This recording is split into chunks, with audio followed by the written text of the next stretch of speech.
Hey YouTube. Vamos amigos. It's bound to happen. Bound to happen. We're bound to have a not so great day. I should keep these on. I'm embarrassed. I'm embarrassed for the performance that Gareth Southgate put forward there. That team he put out there. The lack of and the changes that he made against Scotland. I'm embarrassed by my performance. Personally, my performance. I gave you Sweden, you won. Good job. I gave you Croatia. Slow start again, just like they did against England. And then I give you England -1.5. Not even close. Not even close. Why is Phil Foden starting with a yellow card after doing nothing against Croatia? He had the shot, hit the inside of the post, whatever. Speaking of inside the post, John Stones, you're wide open, man. Time your jump, put it in the back of the net. What a different game that would have been had that gone in. Credit to Scotland, beautiful performance. But what are we doing, Gareth Southgate? Look at this. By the way, I'm Duke.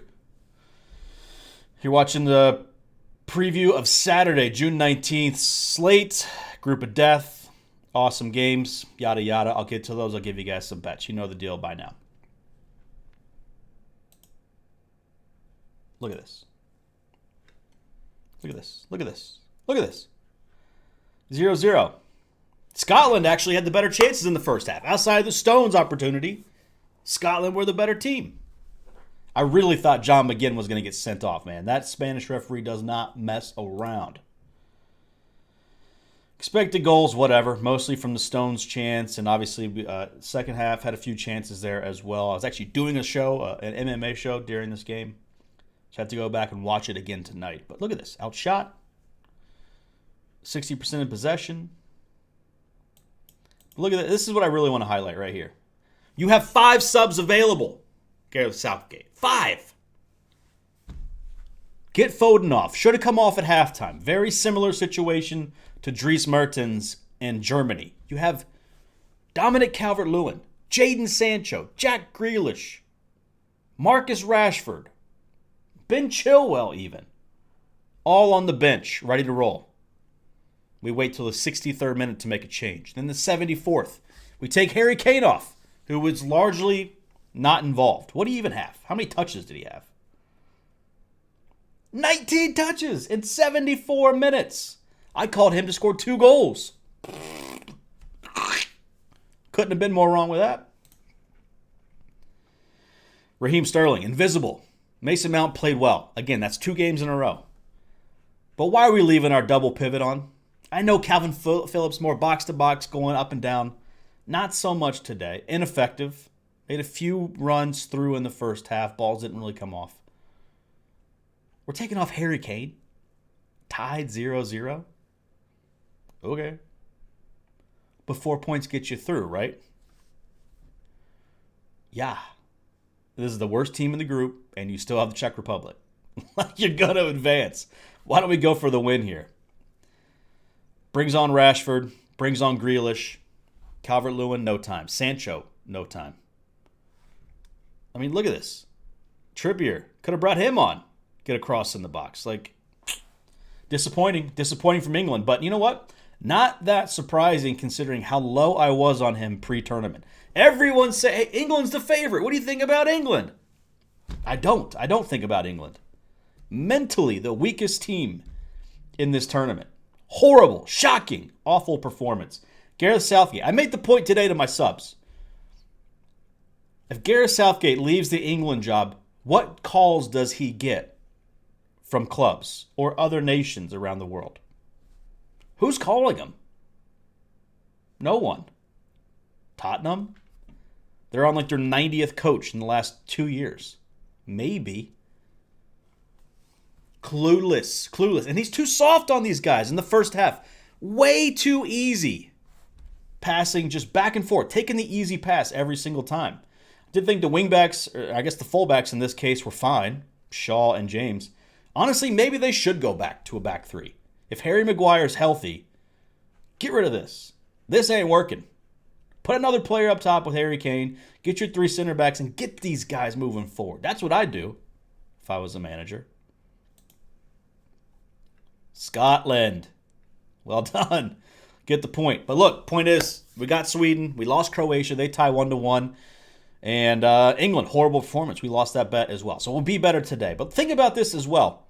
We had 3 games, 270 minutes of action, 1 goal from open field play. Forsberg converts the penalty.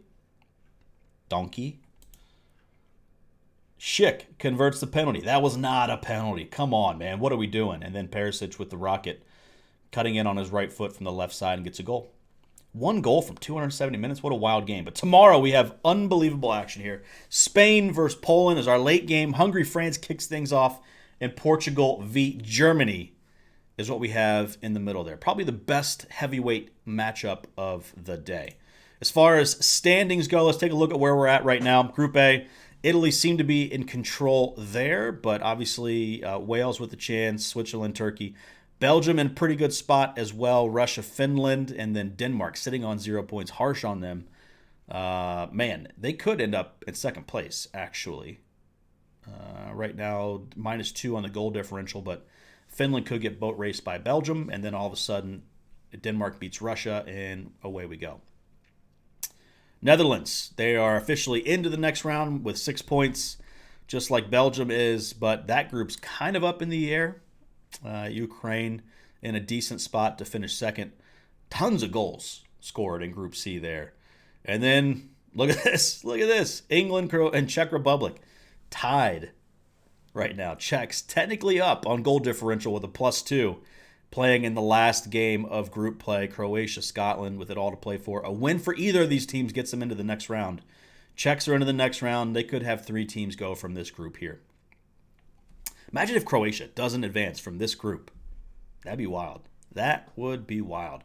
Just starting way, way, way too slow. And then Group E, here we are with Sweden picking up the 3 points today after their point from Spain. In really good shape with just Slovakia left to play, and Spain and Poland obviously play tomorrow, Saturday. And then down here, Group of Death, everything to play for. Let's get into it. Hungary, France. 3-5-2 for Hungary, 4-3-2 or 1-2 for the French. Super, super conservative with the French. And one thing I want to say about what we got to do moving forward, and we're obviously always evaluating our process and trying to figure out what's going on. This tournament, more than any other tournament I can imagine, I can remember, I should say, Euros, World Cups, Gold Cups, Copa America, whatever it might be, these teams seem less capable of drastic tactical shifts and complete changes in style of play game to game than teams in the past. I don't know if it's the long, completely ridiculously long season thanks to COVID, basically going back-to-back seasons and now jumping right into a tournament, or if it's that these guys haven't been together enough. I mean, you got to remember, they just finished their season. They spent a couple weeks together, and they're with each other every day in between games, but maybe they just can't put in major tactical shifts like I would like them to and like we all think they can. Can France play on the front foot and really get after Hungary? Because they should. They absolutely should. And what they did against Germany was sit and absorb pressure. Look at this. When have you ever seen a French heat map that looks like this? That's bizarre, isn't it? I mean, that's Varane, Kimpembe, and then a little bit down the right side here, trying to find Pavard, which we talked about, and Mbappe and Benzema up here. Bizarre. Germany basically had, look at it, look where France conceded possession. That's 20 yards outside their box, and they said, fine, break us down. You can't. Brilliant performance, and obviously when they did press forward, Conte was all over the field. Like literally, let's go find Conte's heat map here. This will be a fun game. By the way, SofaScore, great. Look at this. Tons of action right here, breaking up play. And again, you might say, what the hell is he doing? He playing sweeper? No, we saw they kept possession. They let him have possession right here. It's when they got in this area that they really clamped things down and clogged up the middle and forced them to go wide and or try to break them down. This is where Conte did a lot of his damage. But look at this. He was on the right wing. He was on the left wing. He was in the left back. He was at right back. He's in the middle. The dude has 2 sets of lungs. He's unbelievable. Was fantastic in that game. But we see, I mean, just look at France's scores. 3-0, 3-0, 1-0, 2-0, 4-2. Like, they can put it on teams when they want to. And Hungary was spurred on by the home crowd against Portugal there for 83 minutes and then just absolutely collapsed. And what we saw was basically Portugal pulling in England. They were happy just passing the ball left and right, left and right. They had the 2 pivots, which I screamed at the top of my lungs. Do not play Carvalho and Pereira together. What do I know? I don't know. The second you took one of them off, you scored 3 goals. What do I know? What do I know? So I say this with caution.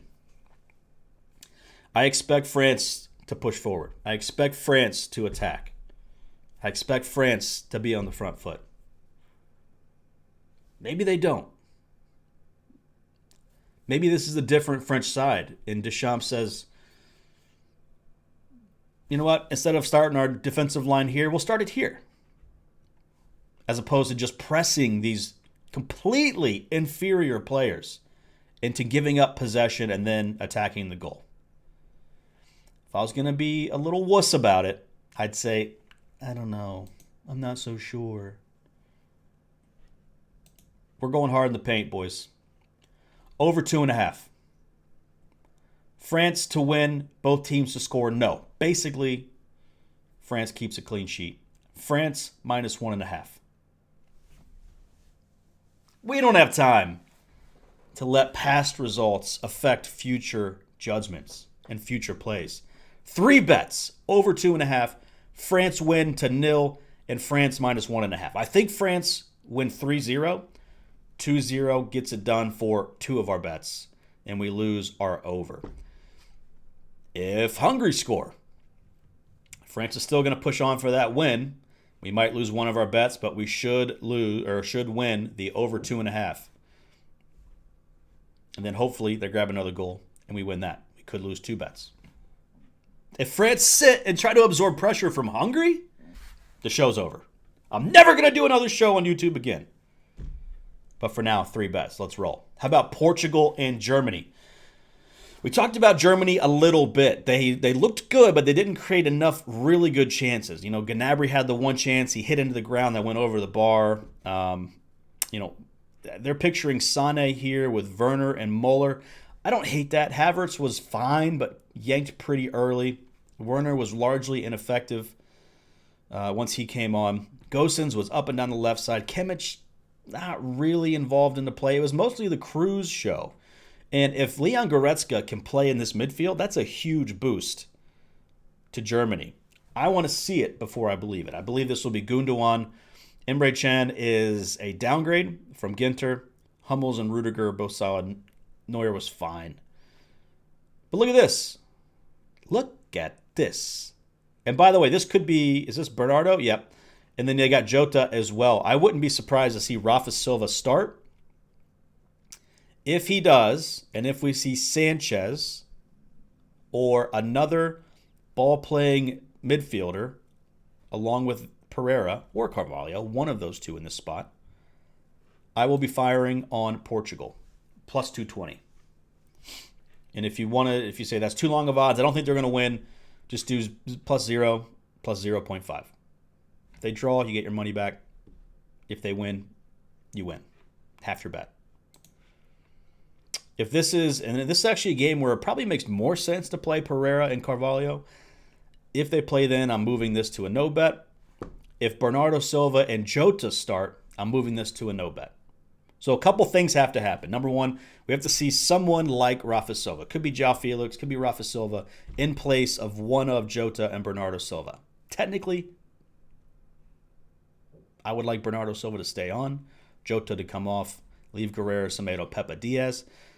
Probably Sanchez, who can do a little bit of both, along with Pereira, Fernandez, Rafa Silva, Bernardo Silva, and Ronaldo. In that case, I'm betting Portugal at plus 220.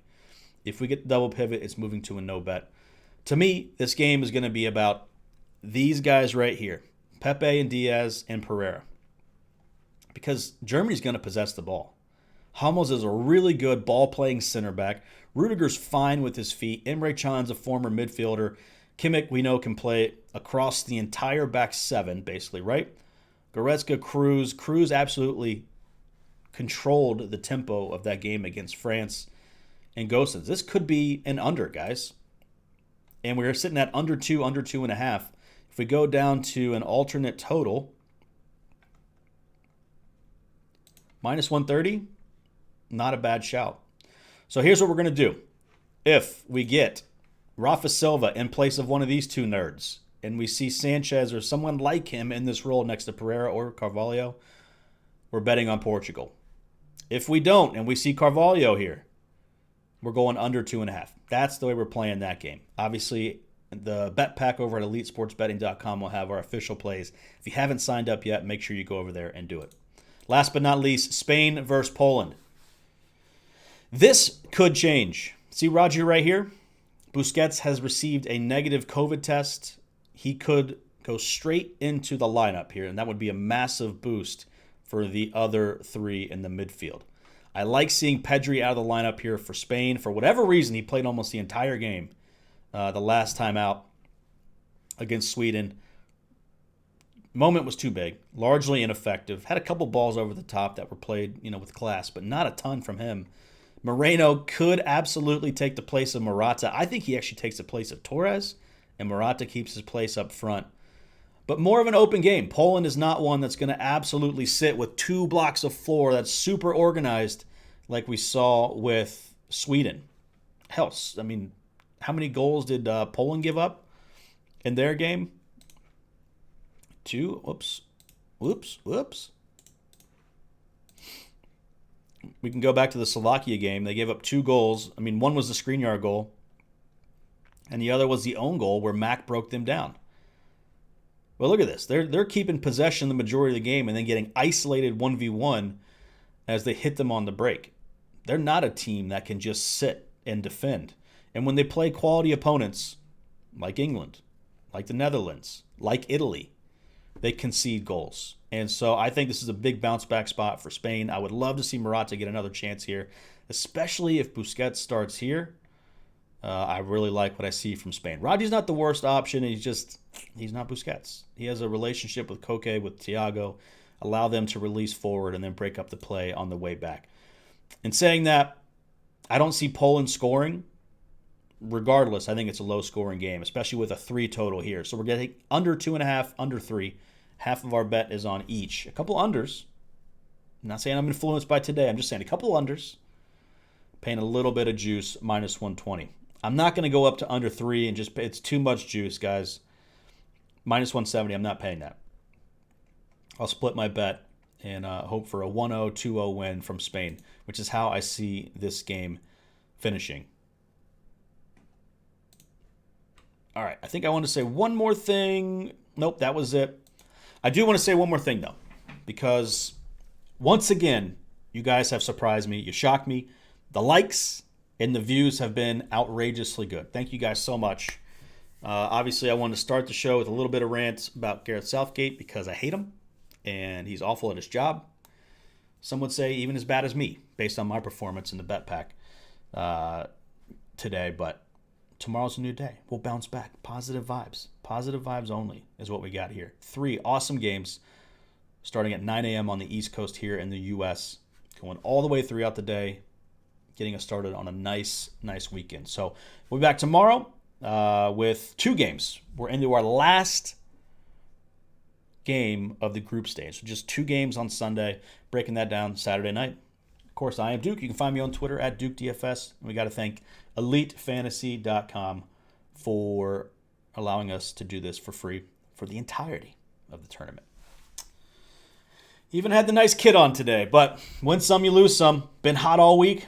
Bound to have a losing day. Back tomorrow with more bets. Good luck with my 5 bets that I've given you here. Go win some money. Adios.